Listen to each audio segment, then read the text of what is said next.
Bismillahirrahmanirrahim. Wa matharatus syahwat utawi pira syubhat. Wa matharatus syubhati utawi pira-pira nggon gumulare syubhat iku khamsatun ono 5. Ada 5 hal yang membuat indikator tentang syubhat. Kemarin sudah diterangkan tentang sesuatu yang halal. Sesuatu halal ini jelas ya.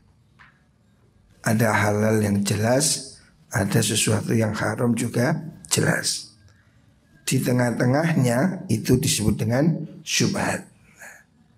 Nah, sesuatu yang syubhat, yang memper, membuat keraguan antara halal haram, madharus syahwat ini ada 5. Ada 5 kelompok kategori hal-hal yang membuat sesuatu hal ini memungkinkan antara halal dan haram, sehingga disebut dengan syubhat. Al-awwalu tegang kawitan iku asyaku mamang fis sababi dalam sebab al-muhallili kang ngalalaken wal muharrimi lan kang ngaromaken. Wadhalika udai mengkono syak iku la yakhlu ora sepi. Ima yakuna ono kalani yento ono antarane ono niku wonge tulisan ini iku muta'adilan ya. Yento ono ima ayakuna yento ono pemukul sebab niku iku muta'adilan kang seimbang. Jadi sebab yang menghalalkan dan mengharamkan itu seimbang. Au ghalaba utawa nglindih apa ahadul ihtimalaini salah sujini ihtimal luru. Fa in ta'adala lamun dadi seimbang opal ihtimalani kemungkinan luru karena mengkono opal hukum iku 5 kedue perkara urifa kang den weruhi apa ma qablahu sadurunge mengkono ihtimal fa yustashabu mongko den langgongaken apa hukum wala yutrakulan ora den tinggal apa hukum bisyaki kelawan mamang. Ada 5 hal ya yang membuat sesuatu itu dianggap syubhat. Yang pertama, ada 2 sebab yang seimbang. Sebab yang mendukung sesuatu itu dimungkinkan halal atau haram. Apabila ihtimal ya, kemungkinan itu seimbang, tidak ada yang saling menjatuhkan yang lain, maka itu disebut dengan syak. Syak antara penyebab 2 hal yang penyebab ini. Jika demikian, hukumnya dikembalikan pada hukum yang aslinya, asalnya.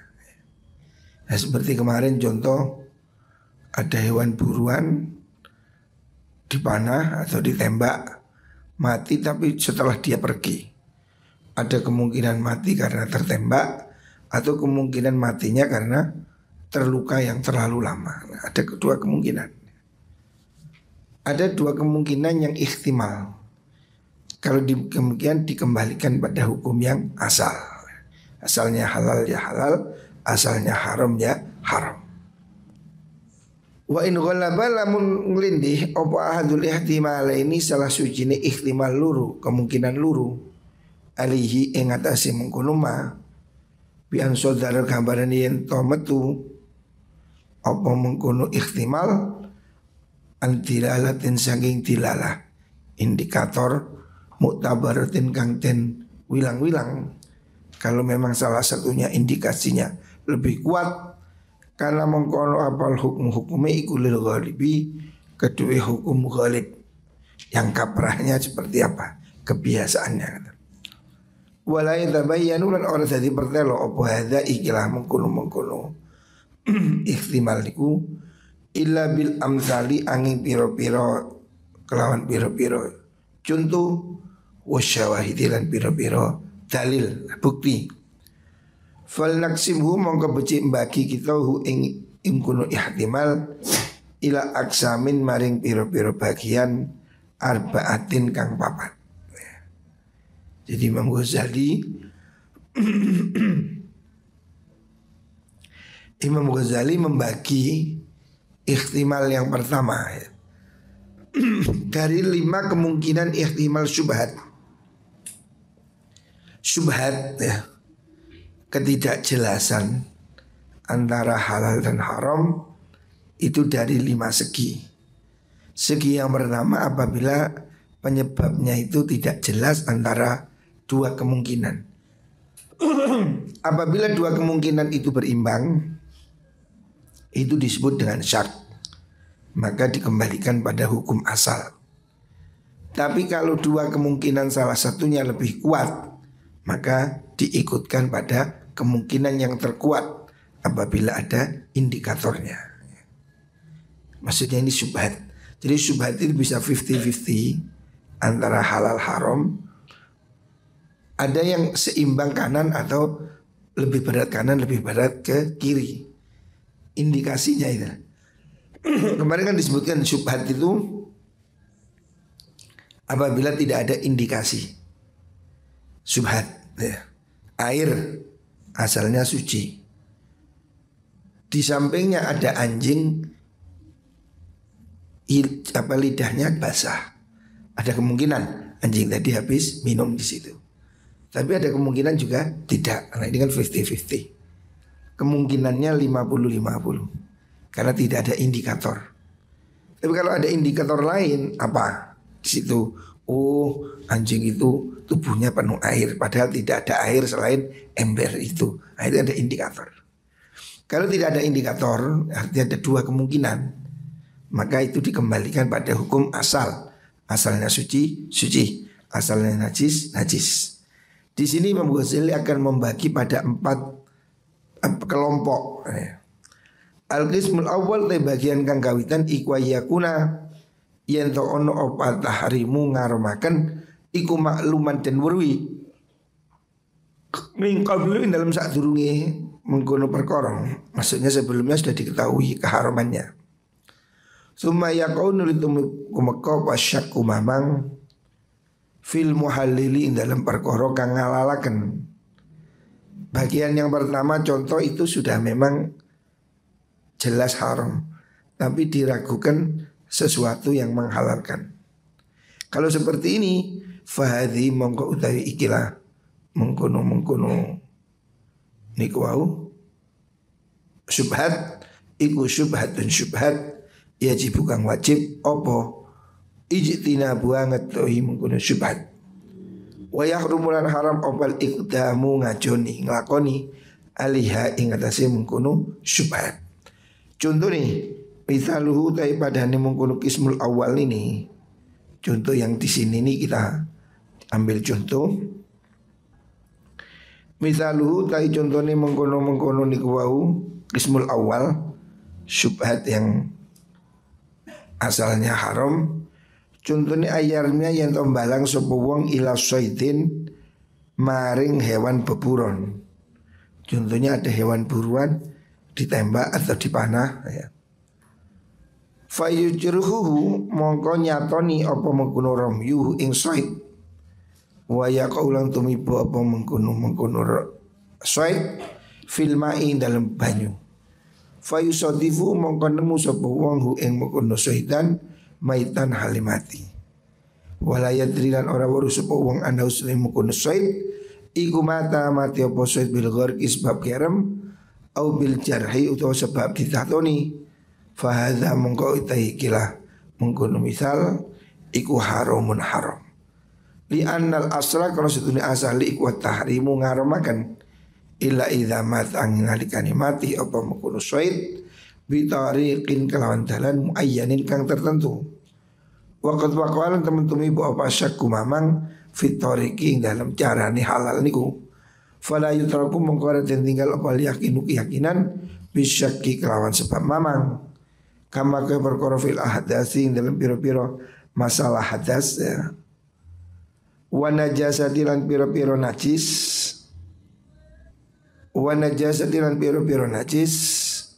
Wa rakaati sholat lan piro-piro rakaati sholat. Wa bundiung wa ghairi halan diani mengkono ahdath wa najasat. Ini misal yang pertama dari syubhat. Apabila orang itu memburu hewan, terus hewan itu jatuh di air, mati. Matinya karena kena tembak atau matinya karena tenggelam, ada dua kemungkinan. Tetapi asalnya kan hewan ini haram kalau tidak mati secara syariat. Dalam kasus ini dihukumi dengan haram. Kasus yang update hari ini contohnya ya penyembelihan ayam. Ayam-ayam itu di mana di penyembelihan yang tidak memenuhi syarat, di pasar atau di tempat potong. Itu kan ayam itu disembelih hanya dengan silet kecil, kecil sekali, sehingga tidak sampai putus otot kanan kirinya. Tis gini. Ada yang pakai kitiran. Jadi ayam ini digantung kakinya, terus lehernya ke bawah gini, terus melewati kitiran silet itu. Jadi ayamnya cuma kena kipasan silet, apa namanya, seperti kipas lehernya, tidak sampai memotong. Tapi setelah itu kan ini langsung masuk ke air panas, langsung ke mesin mati sudah keluar. Nah ini kan ada dua kemungkinan. Matinya apa karena sembelihan ini atau karena dicemplungkan air panas itu. Di pasar tradisional juga katanya begitu. Orang yang nyembelih ayam itu tidak pakai pisau, dia pakai silet, sirit. Jadi cuma sedikit sekali. Yang dipotong hanya cuma ngeluarin darah, tapi jalur makan, jalur nyawanya tidak potong. Tidak. Kan harusnya motong ayam itu kan harus mengenai tempat makanan, tempat nyawa. Ya, ini kan ada dua otot besar di sebelah. Sembelihan yang tidak memenuhi syarat itu, ini banyak terjadi ya. Kamu lihat di ya contoh ya ayam-ayam potong itu kadang nyembelihnya itu sedikit sekali, hampir tidak, cuma seperti luka lecet sedikit nih lehernya, sedikit kan itu kan cepet-cepetan serit. Nyembelihnya hanya kayak semacam silet itu. Setelah itu langsung cemplungkan air panas, setelah itu langsung dibubut, ya mesti mati. Tidak usah dilukai, cemplungkan banyu ya mati. Ya, ayam potong. Lah contoh seperti ini, nah ini kan ada dua kemungkinan. Mungkin ayam itu mati karena sembelihan yang sedikit itu, tapi kemungkinan juga karena tenggelam di air panas. Nah, ihtimal ini lebih kuat karena mati karena air panas. Ini kan ada dua kemungkinan. Kalau matinya karena disembelih ini halal, tapi kalau matinya kali air panas itu haram. Ada kontradiksi dua. Nah, dalam kasus seperti ini asalnya kan haram. Sembelihan yang tidak memenuhi syarat itu haram. Maka pada contoh seperti itu menjadi haram. Jadi kita ini mesti ya hati-hati. Sembelihan ayam ini tidak semuanya benar. Kalau yang di kampung-kampung mungkin yang jual santri itu sembelihannya pakai pisau ya tajam. Tapi di pasar itu banyak sekali ya. Contoh sembelihannya itu yang tidak memenuhi syarat. Konon itu yang disembelih dengan mesin. Jadi luka pada lehernya itu kecil sekali. Hanya melukai sedikit gitu aja, tidak sampai menganga gitu. Nah itu kan tidak memenuhi syarat dalam penyembelihan. Tapi hewan itu ya pasti mati karena apa? Setelah itu cemplungkan ke air terus langsung mesin dan terus ya selesai. Nah itu contoh keraguan yang di situ keharamannya lebih kuat ya. Wala hadza lan ngasih kila misal Yunzalu dan turunkan dan menggunakan apa qaulu dawi Rasulullah sallallahu alaihi wasallam li Adi bin Hatim maring Kiai Adi bin Hatim. La ta'kulhu. Rupane dawuh la ta'kulhu. Ojo mangan sirahu ing suaid fala allahu menawa suaid iku qatalahu mateni ing suaid apa ghairu kalbika sa'liyani asusiro. Adi bin Hatim ini contoh seorang sahabat yang berburu dengan anjing. Nah, kemudian ada buruan yang lepas. Tidak diketahui matinya karena diterkam atau matinya karena kecapean. Nah, di situ Nabi mengatakan jangan dimakan. Sebab mungkin hewan buruan itu tadi yang matinya karena jatuh atau karena sesuatu selain terkaman dari anjing pemburu. Kalau hewan itu diterkam oleh anjing pemburu itu halal. Al-Quran mengatakan begitu. Ya. Jadi anjing pemburu itu boleh. Akan tetapi yang betul-betul ahli, ya, yang mu'allamah. Falidzalika mongko krana mengkono subhat niku kana ana sapa Rasulullah sallallahu alaihi wasallam idza utiya nalikani ditekani sapa nabi bisyai'in kelawan suci-wici istabah kang subhat serupa apa syai' alaihi ing atase Kanjeng Nabi ana usni syai' iku sedekahun sedekah au hadiyatun utawa hadiah. Sa'ala mongko takon sapa Kanjeng Nabi takon anhu saking mengkono syekh. Kanjeng Nabi itu kalau dikirimi orang itu kan ada dua kemungkinan, itu sedekah atau hadiah. Nabi tidak makan sedekah. Sedekah artinya zakat ya. Sedekah wajib. Kanjeng Nabi tidak mau makan dari zakat. Tetapi Kanjeng Nabi mau kalau itu hadiah. Makanya kalau ada orang memberi, Nabi tanya, ini sedekah apa hadiah? Kalau hadiah diterima, kalau sedekah diserahkan pada Baitul Mal. Hatta ya lama sehingga ngawuri sapa Kanjeng Nabi ayyahuma ing endin-dine karone sedekah au hadiah huwa ya mengkono syai'. Wa ruwiya lan diriwayatkan apa annahu sedune Rasulullah sallallahu alaihi wasallam iku araqa nggih. Raqa. Araqa apa raqa? Al alif itu mana? Anda usahanya Kanjeng Nabi sendiri. Iku araqa melek, maksudnya itu melek itu terjaga, kaget terbangun gitu, ngelilir. Lailatan ing dalam suci wengi ya. Ada satu riwayat Nabi malam hari bangun terjaga.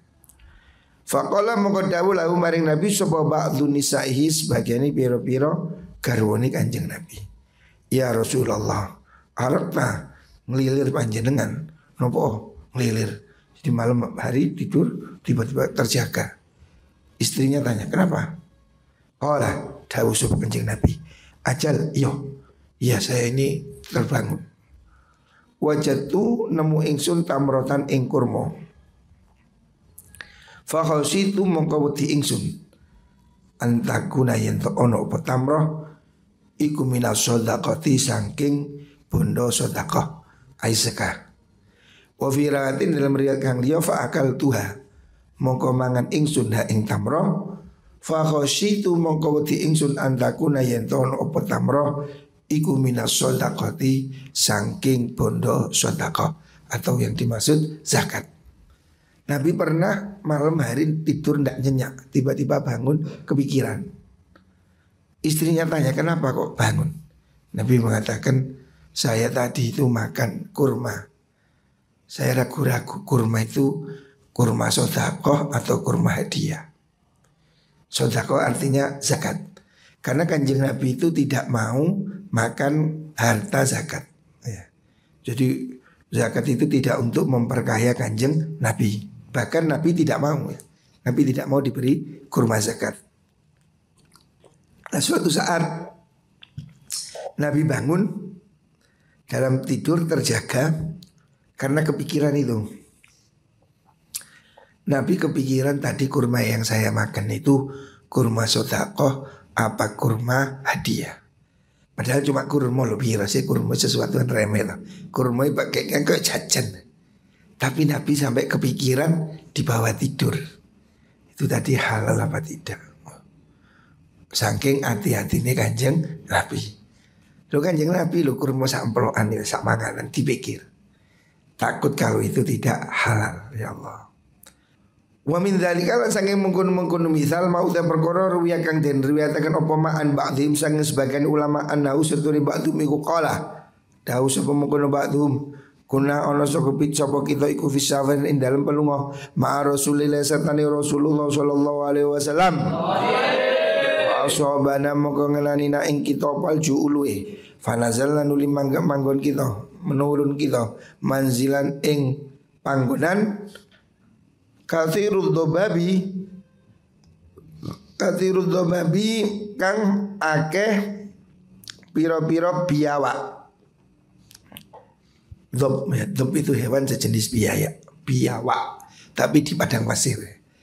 Ya kita ada kalau dilihat di ada dob itu binatang yang ada di padang pasir namanya, kalau orang Jawa menyebutnya sejenis biawak. Jadi hewan itu ada di dalam tanah ya. Jadi Nabi suatu saat pernah rombongan mereka ini tidak kekurangan bekal. Terus itu di sebuah gurun di situ banyak dob ya, hewan yang ada di dalam tanah itu.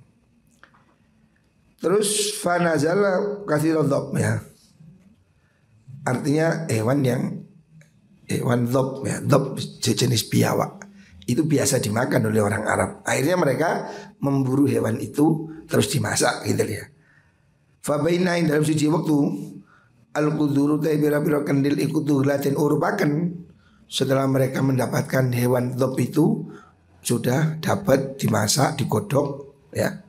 Idz qala nuli dawu sapa Rasulullah sallallahu alaihi wasallam ummatun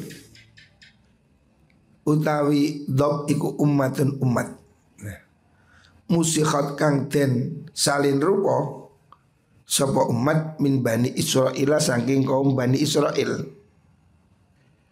Aksa wedi ingsun antakuna yen to ana mengkono umat iku ana iku hadhi ikilah dobab itu. Jadi padahal itu hewan itu kan sudah biasa dimakan oleh orang Arab ya. Dob ya, dob itu sejenis biawak terenggiling atau itu hewan yang biasa dimakan oleh orang Arab di padang pasir.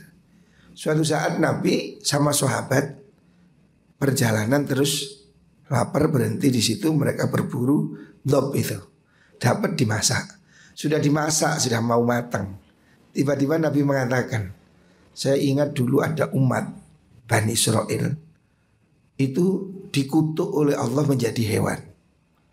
Kan umat dahulu itu kan kalau durhaka oleh Allah dikutuk seperti ada yang dikutuk menjadi anjing menjadi kera. Bani Israil kan ada yang dikutuk jadi kera. Ja'alnahum qiradata wal khanazir. Ada yang dikutuk jadi babi. Jadi orang dahulu itu dikutuk Tuhan, ada kutukan Tuhan. Mereka itu berubah jadi babi, jadi monyet. Lalu Nabi ingat ada kisah kaum Bani Israel itu yang dikutuk menjadi dob, menjadi sejenis biawak itu. Nah, waktu kita sudah masak mau makan biawak itu, Nabi ingat itu. Nabi mengatakan saya takut jangan-jangan itu biawak itu kaum Bani Israel, manusia yang terkutuk yang kemudian jadi biawak itu yang mau dimakan. Kasih tahu dimakan. Fa'akfa'na mongko napa niku numpel akan kita al-qudura ing pira-pira kendil. Akhirnya kasih tahu dimakan, dibuang. Padahal wis luwe ya lapar berburu sudah dapat tiba-tiba Nabi bilang ini jangan-jangan ini dob yang dikutuk dari Bani Israel. Sudah masak, sudah kebul-kebul mau dimakan dibuang. Wah ya apa niku ya.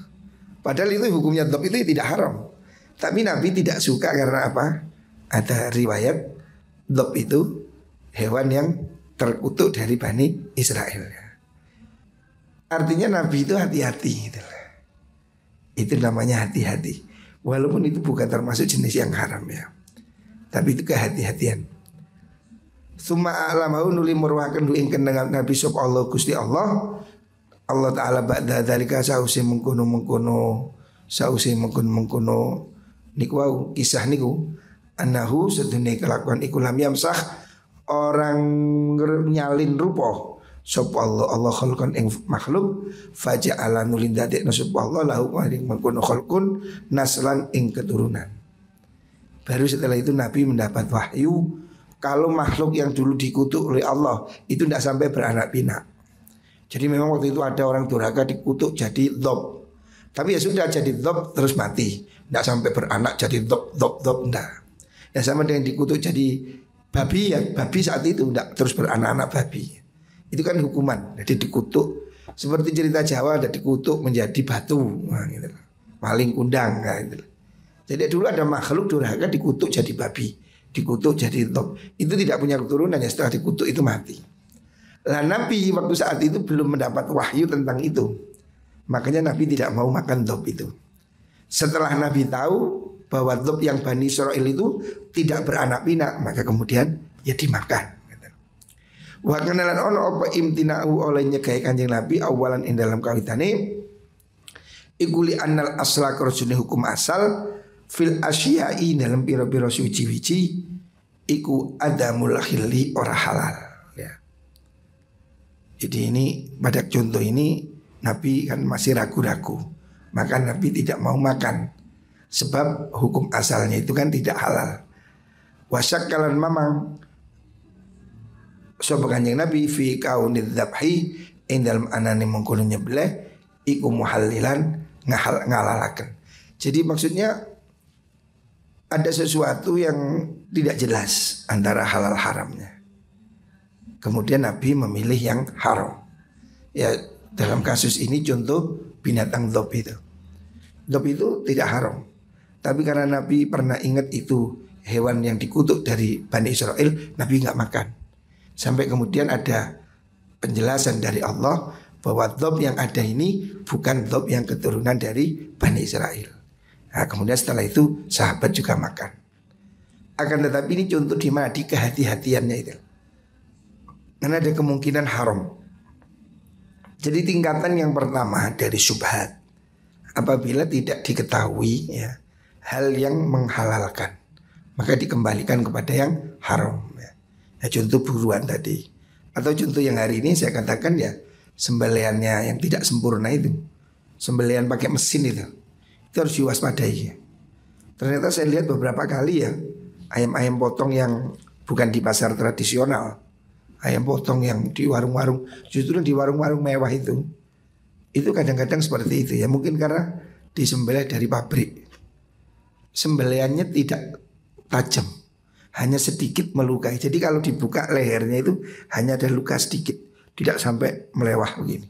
Padahal harusnya nyembelih itu kan harus jalan nyawanya, jalan makan, jalan ruhnya terpotong. Lah hewan ini pasti mati karena setelah dari situ kan masuk ke air panas mati. Nah contoh di sini menjadi haram karena apa? Kemungkinan mati di sembelih itu kecil karena lukanya kecil. Tapi kemungkinan mati karena tenggelam di air panas itu lebih tinggi. Nah pada contoh ini kan syubhat, cenderung itu disebut dengan haram ya. Apabila tidak jelas yang menghalalkan, maka diambil kesimpulan yang haram. Untuk hati-hatinya. Wallah.